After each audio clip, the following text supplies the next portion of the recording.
யாழ்ப்பாணம் போதனா வைத்தியசாலை இரத்த வங்கியில் எல்லா வகை இரத்தத்திற்கும் தட்டுப்பாடு ஏற்பட்டுள்ளதாக, இந்த இரத்த வங்கி ஆபத்தான நிலையிலும் உள்ளதாக இரத்த வங்கியினர் தெரிவித்துள்ளனர். இது தொடர்பில் அவர்கள் வெளியிட்டுள்ள அறிக்கையில், யாழ்ப்பாணம் போதனா வைத்தியசாலையில் இரத்த வங்கியில் எல்லா வகை இரத்தத்திற்கும் தட்டுப்பாடு ஏற்பட்டுள்ளது. எமது இரத்த வங்கியில் 330 பாயிண்ட் குருதி இருக்க வேண்டும். ஆனால் தற்பொழுது இருக்கும் குருதியின் அளவு 192 பாயிண்ட் ஆகும். இது எமது இரத்த வங்கியில் பொறுத்தவரையில் மிகவும் ஆபத்தான நிலையாகும். இதனால் நோயாளர்களுக்கு தேவையான குருதியை விநியோகிக்க முடியாத நிலையும் இருக்கின்றது என இரத்த வங்கி அறிக்கை ஒன்றை வெளியிட்டிருக்கின்றது.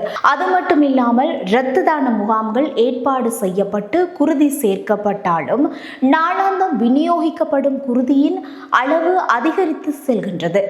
இந்த இரத்த வங்கியில் நேரடியாக வந்து இரத்தம் கொடுக்கும் குருதி கொடையாளர்களுக்கு தொலைபேசி வாயிலாக அழைப்புகளை விடுத்தும் இருக்கின்றது.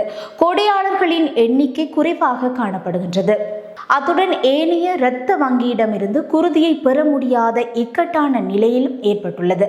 எதிர்வரும் நாட்களில் இந்த நிலை மேலும் மோசமடையலாம். ஆகவே சனசமூக நிலையங்கள், விளையாட்டு களங்கள், பொது அமைப்புகள், திணைக்களங்கள், பாடசாலைகள், பல்கலைக்கழக மாணவர்கள் அமைப்புகள், ஏனைய கல்வி நிறுவனங்கள் தங்கள் இடங்களில் இரத்த தான முகாம்கள் ஒழுங்கு செய்து எம்முடன் தொடர்பு கொள்ளும் பட்சத்தில் உங்கள் இடத்திற்கு வருகை தந்து குருதி சேகரிக்கும் பணியை நாம் செய்வதற்கு தயாராக இருக்கின்றோம் என்றும் அறிக்கை விடுத்துள்ளது.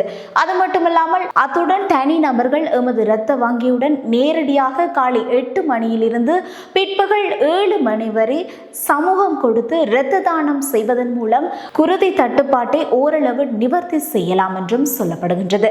ஆகவே இந்த இக்கட்டான நிலையை கருத்தில் கொண்டு இளைஞர்கள், யுவதிகள் இந்த இரத்த தானம் செய்வதற்கு முன்வந்து எமது உயிர் காக்கும் பணிக்கு வழங்குமாறு கேட்டுக்கொள்ளப்படுகின்றது. அது மட்டும் இல்லாமல் கீழே தெரிகிற இலக்கத்தினூடாக தொடர்பு கொண்டு இந்த இரத்த தான முகாமிலே நீங்கள் அழைப்பு விடுக்க முடியும் என்று இரத்த தான வங்கி அறிக்கை ஒன்றை விடுத்திருக்கின்றது.